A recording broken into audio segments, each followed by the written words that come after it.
I like to hand over now to Mr. Christian Senger and to welcome him here at the iCC.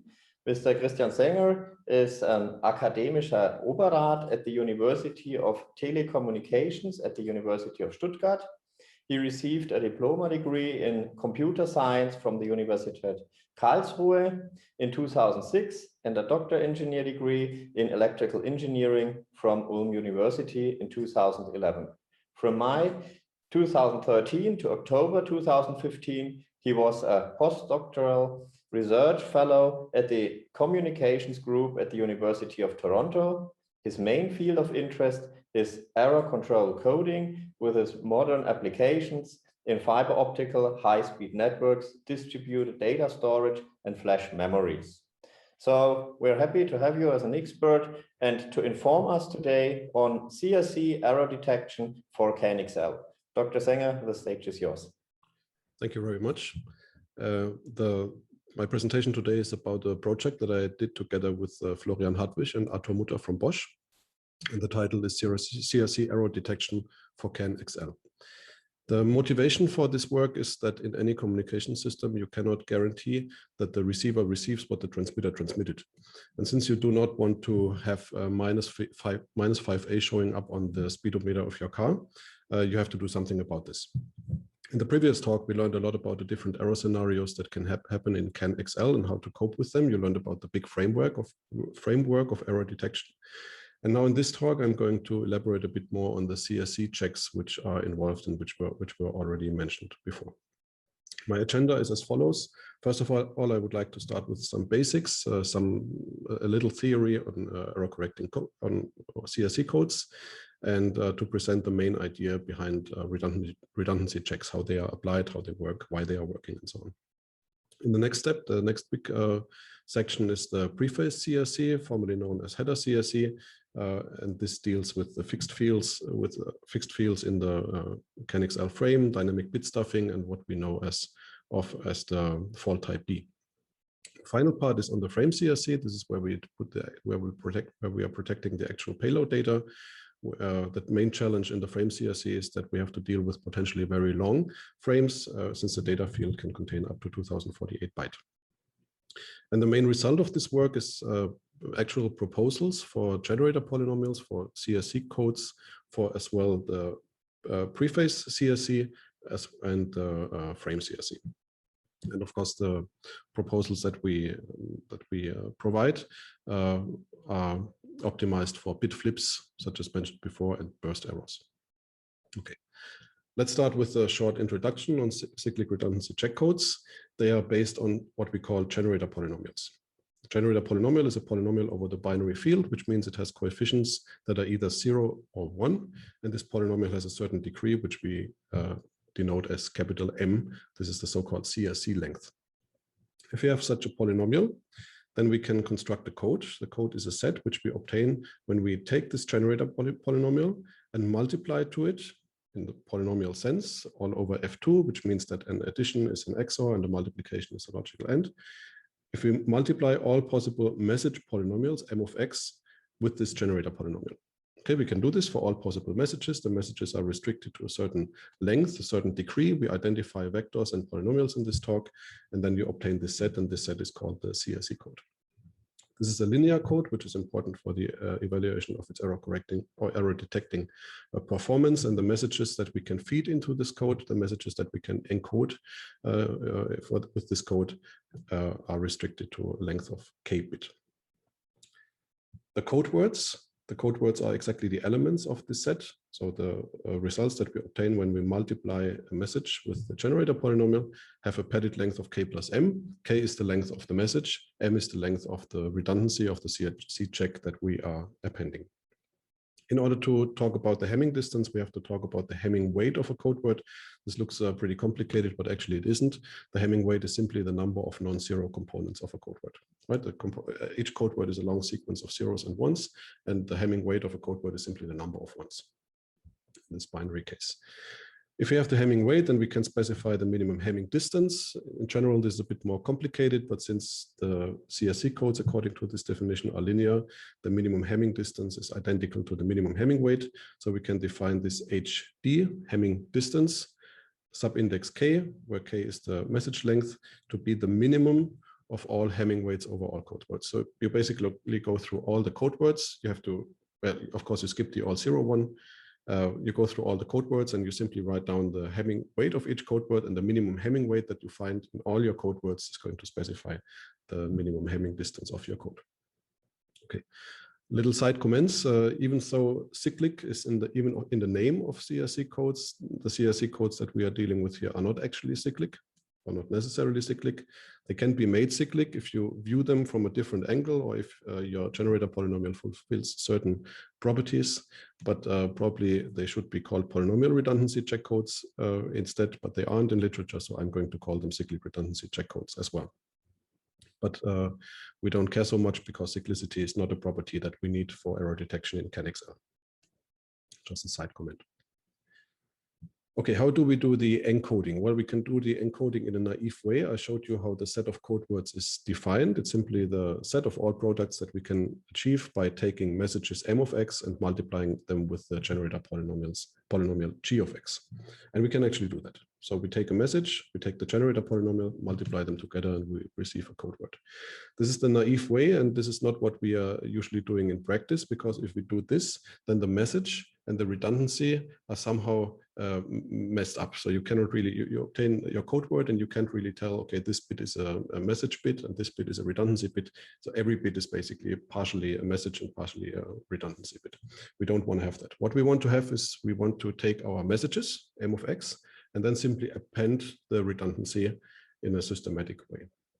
And actually we can do that, and it's not that hard. We can do systematic encoding in the following way. We obtain our code words not by the simple polynomial multiplication, but we do a two-step process. First of all, we take the message and multiply it with x to the m, which means nothing else than shifting the message to the higher coefficients of the resulting polynomial. And then we add the result of dividing the message polynomial by the generator polynomial and taking only the remainder. So this is modulo operation. We simply take the message polynomial and calculate modulo g of x, and the result of this is called the redundancy, and the redundancy can simply be appended to the message, and this is exactly what we want. So this is the encoding that we are doing in practice. And if you want to say it in a nutshell, then it means we shift messages into the most significant coefficients of the code words, and then we write the redundancy in the m least significant positions. This is what this expression here is doing. And then we take the message and simply append the redundancy, append this r of x, and this redundancy is sometimes also referred to as the CRC. Well, the CRC is actually the code, but this checksum, this redundancy, is sometimes called the CRC. And this is what goes into the CRC field. How do we calculate this redundancy? This is surprisingly easy to do in hardware, for example, and this is part of the reason why CRC codes are so popular, because we can very easily calculate the redundancy based on a simple shift register. So we take the message, feed it into the shift register, which has the generator polynomial coefficients in these circles here. And then after we fed all the message in, we can simply extract the redundancy from the memory, from the memory of the register. Yes, and this is this implementation based on shift registers is among the main reasons why CRC codes are so popular. And one thing that you should probably notice is that the set of code words that we obtain by performing this systematic encoding is exactly the same set of code words that we obtain by this naive encoding, only the mapping is a bit different. So if we write down all the code words that we obtain, we have exactly the same set of code words in both cases, but the mapping from a message to a code word is different in the two encodings, but the code doesn't change, and also its properties are the same. So in a nutshell, what's the main idea behind redundancy checks? How are they used in practice? The transmitter takes a message, encodes it into a code word in a systematic way. So it appends the redundancy to the message and then transmits this over the channel. In the second step, the receiver receives something which may or may not be the code word.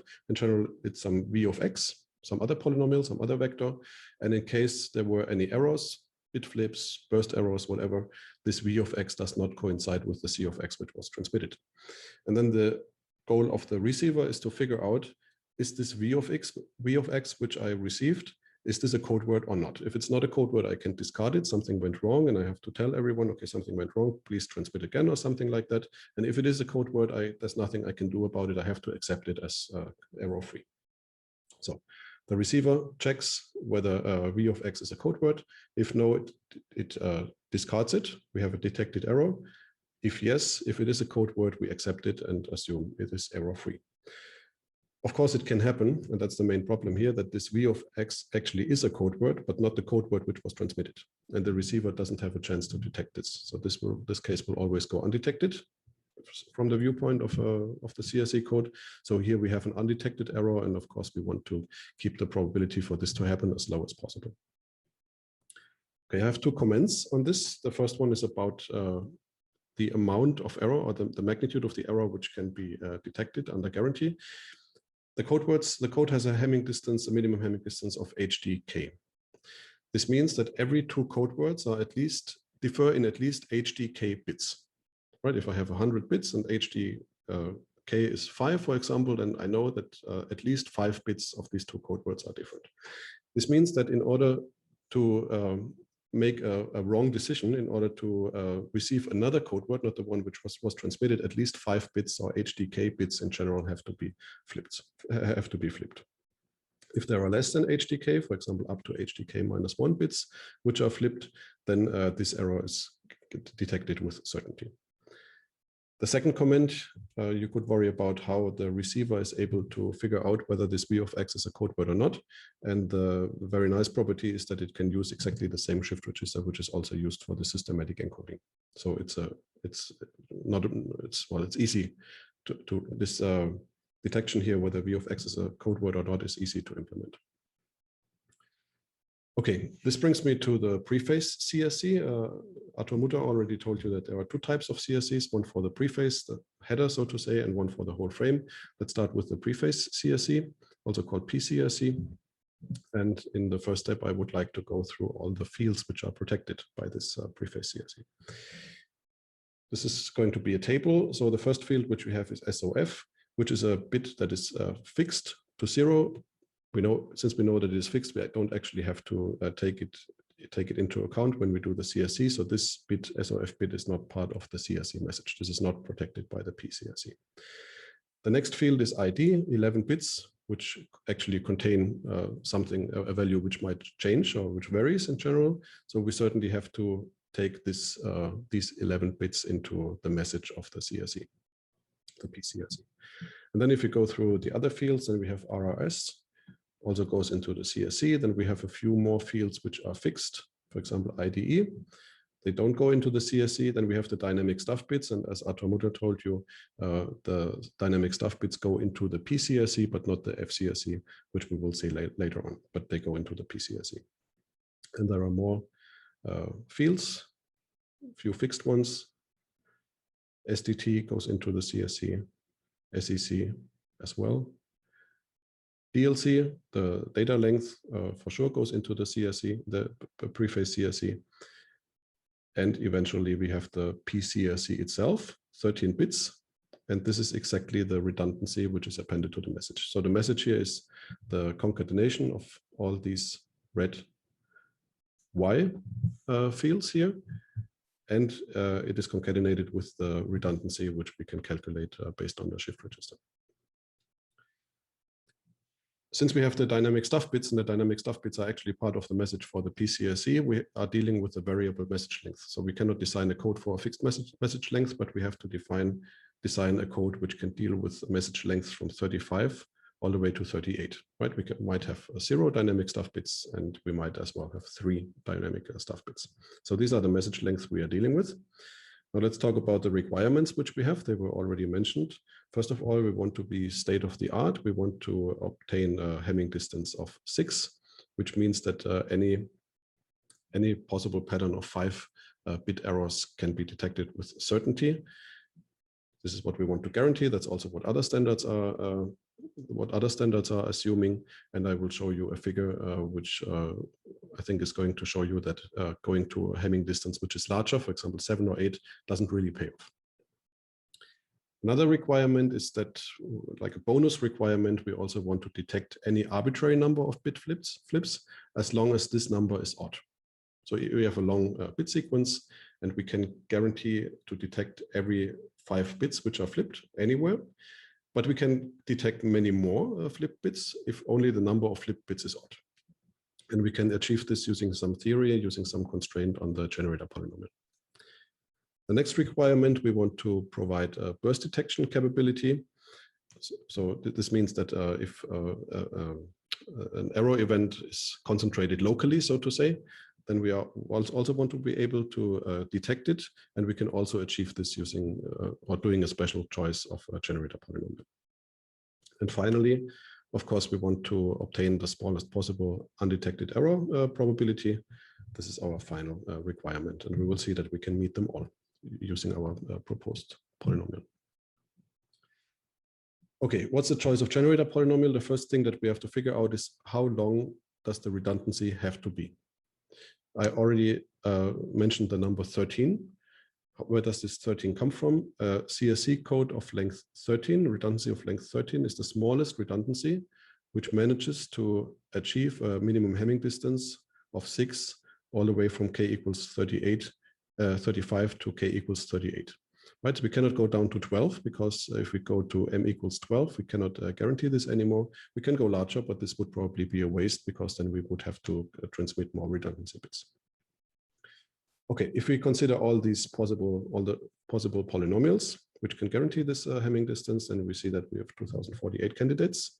And there are actually more candidates, but by filtering out the ones which do not achieve or do not fulfill requirement O, detect all possible bit errors with an odd number of bit flips, and the ones which the polynomials which are also able to detect the bursts, then this is the number we end up with. So it's only 2 to the 11.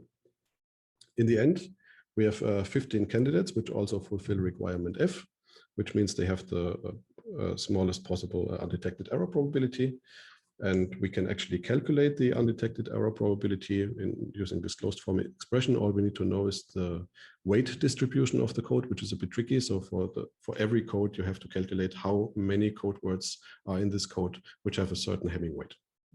So you can calculate it, but it's computationally not trivial. And then eventually we pick the code which has the minimum undetected error probability for a message length of 35, 36, 37, and 38.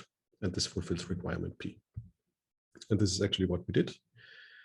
And at this point, we would be done normally, but wait a second, there's also fault type B, which was introduced at iCC 2015. And this fault type B requires that the shift register does not assume the all zero state while it is fed with the first m plus s message bits, where m, of course, is the CRC length and s is something between 0 and 3. And this, of course, comes from the dynamic stuff bits. We can actually achieve this by an exhaustive search. So what we do is we define our code, and then we initialize the shift register. Of course, it has to be initialized somehow. A natural choice would be all zero, but then we would have the all zero state, which we have to avoid according to this fault type B paper here. And then we keep searching for initialization vectors which do not reach the all zero state in the first m plus s, during the first m plus s bits which are fed into the register. And this can be done computationally. We have a few candidates which we have to consider. And we simply construct all possible CAN-XL messages, the first m plus s bits, feed them into the register, and simply check for each candidate initialization vector whether the all zero state is achieved or not. And if it is not achieved for any input, then we have found a valid initialization vector. And the initialization vector that we found is surprisingly easy. It's a 1 followed by a bunch of zeros. Okay, so this is our initialization vector. So what's our recommendation for the Preface CRC? We propose to have a CRC length of 13. We propose to have a generator polynomial, which is here given in the so-called Koopman hexadecimal form. In the paper you can find a description how to convert this hexadecimal number into an actual polynomial. So in order to save space, I give it in this hexadecimal form here. Now let's take a look at the requirements. It is good in detecting bit flips. It can detect up to 5 bit flips with certainty because the Hamming distance is 6 for all possible message lengths, namely from 35 to 38. Actually, the code is a bit stronger. We could blow up the message length all the way up to 52, and the code would still guarantee Hamming distance 6. So there is still some potential in this code here. Then the second requirement, the code is able to detect an arbitrary number of bit flips as long as the number of bit flips is odd. This is a very powerful property actually, and this is done by a special choice of this generator polynomial. And we also fulfill the burst detecting requirement. The code is able to detect single bursts up to at most 13 bit. So if up to 13 bit locally concentrated are erroneous, the code will be able to detect this. And also, this code here has the minimum probability of undetected error among the candidates, which is something that we calculated and compared. And we also have this proper initialization vector, which I showed you on the previous slide. So we are done with this. This is our recommendation for the Preface CRC. Now let's maybe take a look at practical crossover probabilities and the undetected error probability after the CRC. So this is the bit error probability. And this is the probability that the CRC code does not detect an error. And the interesting curve here is the orange one, because the orange one is our proposal. And you see that 1 out of 1,000,000 bits is incorrect. And the probability for an error in a header to go undetected is somewhere close to 10 to the minus 33, which is negligible.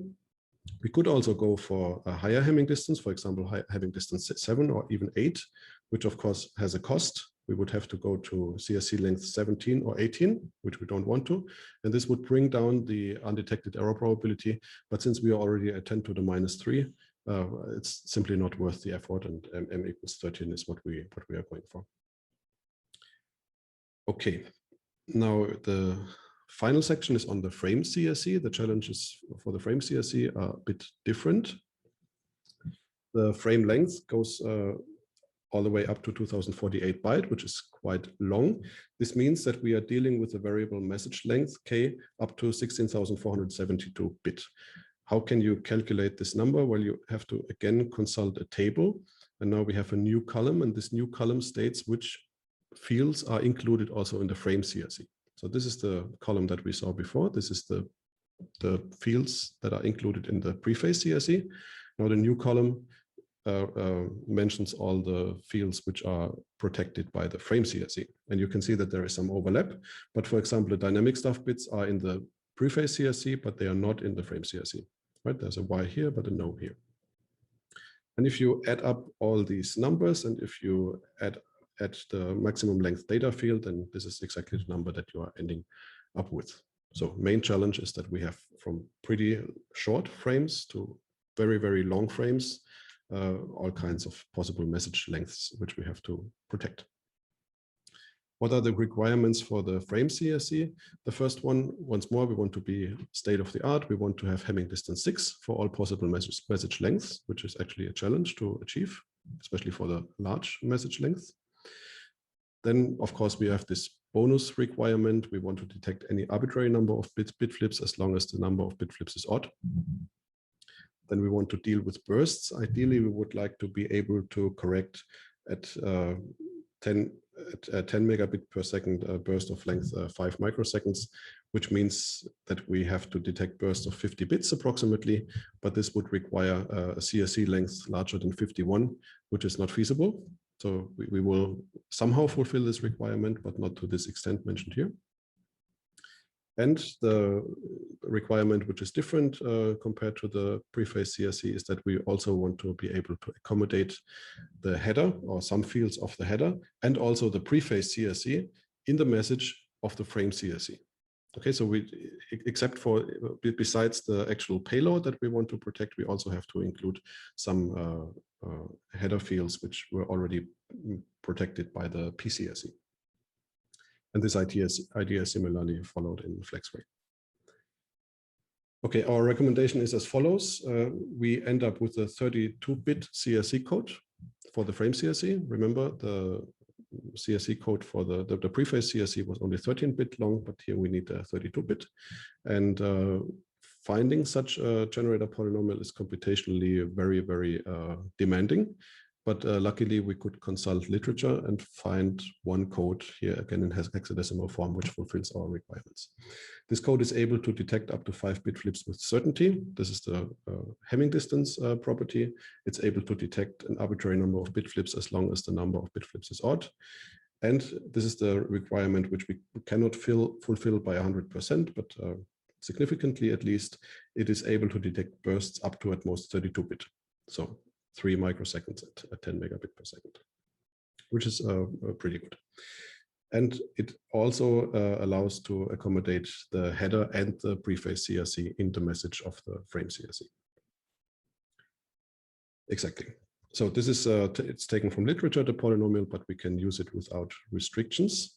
And now let's compare how we are doing compared to similar standards. Let's start with FlexRay, and I first have to explain this figure. On the x-axis, you see on a logarithmic scale, the message length, which we are protecting by the Frame CRC. So you see we are starting very low here, but we go pretty high here. On the y-axis, you see the minimum Hamming distance, which is achieved by the corresponding CRC code. And what we see here is the CRC code and the parameters of FlexRay. For FlexRay, you have frames which consist of 5-byte header and 1 to 254, 54 byte of payload, which means that your shortest possible frame is somewhere here and your longest possible frame is somewhere here. And then if you take the generator polynomial of the CRC of FlexRay, you see that a Hamming distance of 8 is achieved here, but only for very, very short frames. Remember, the scale is logarithmic, Hamming distance 8, and then it drops down to Hamming distance 6. And that's where it stays all the way to the maximum possible frame length. So it's fair to say that FlexRay achieves Hamming distance 6 almost for the complete range of possible message lengths. And it requires only 24 bits in order to do that. Remember, we have a 32-bit CRC. They only have a 24-bit CRC. Now let's go to Ethernet. Let's add Ethernet to the picture. An Ethernet frame can have a length from anywhere here to here. Right? This is the boundary. Ethernet frame has a length which is in between this interval. And the blue curve here is the CRC polynomial of Ethernet, the standardized CRC polynomial of Ethernet. And what you can see immediately is that the Ethernet CRC polynomial, generator polynomial, performs very, very well, except for all the relevant message lengths. So here we have an exceedingly large Hamming distance here, but the Ethernet frame is not this short. The Ethernet frame starts somewhere here, and here over here we are down to a Hamming distance of 5, and it even drops down to 4. So we could not fulfill the first requirement using the Ethernet CRC polynomial. Okay, now CanXL, this is us. A CanXL frame can have a length somewhere from somewhere here to over here, 16,000 something bits. And the red curve is the polynomial that we identified in literature. And what we see is that for the shortest possible CanXL frame, we achieve a Hamming distance of 8, which is nice, but we don't actually need it. But, well, doesn't do any harm. And then the Hamming distance drops down to 6, down to our requirement, and stays there for the whole range of possible frame length all the way up to the end. And there's even some space here. We could even accommodate longer frames and still have the same Hamming distance. So we could say that this particular polynomial, the red curve here, our proposal is a very, very good match to the frame structure or frame length of CanXL. Okay, conclusions. What we did in this work, we found and proposed CRC codes for the preface. the so-called PCRC. It has a CRC length of 13, and it can be given in 3 different hexadecimal notations. Paper mentions how to convert them to polynomials. But they all represent the same code, only the representation is a bit different. The initialization vector, which we identified in order to avoid the all zero state, is the vector which starts with a 1 and ends with all zeros. Second, we identified the shortcomings of the Ethernet and FlexRay CRC codes and actually found out that the Ethernet CRC code is a bad choice for Ethernet frames. Our code would actually be better. And then we found this suitable CRC code for the CanXL frame in literature in a paper from Koopman. This is the polynomial here. And of course, we also have to initialize the shift register in the frame CRC case, but here it actually doesn't matter. We just have to, we could pick any arbitrary initialization vector, and we decided to choose the same one as over here, a 1 followed by multiple zeros. Okay, I guess this concludes my talk, and I thank you for your attention.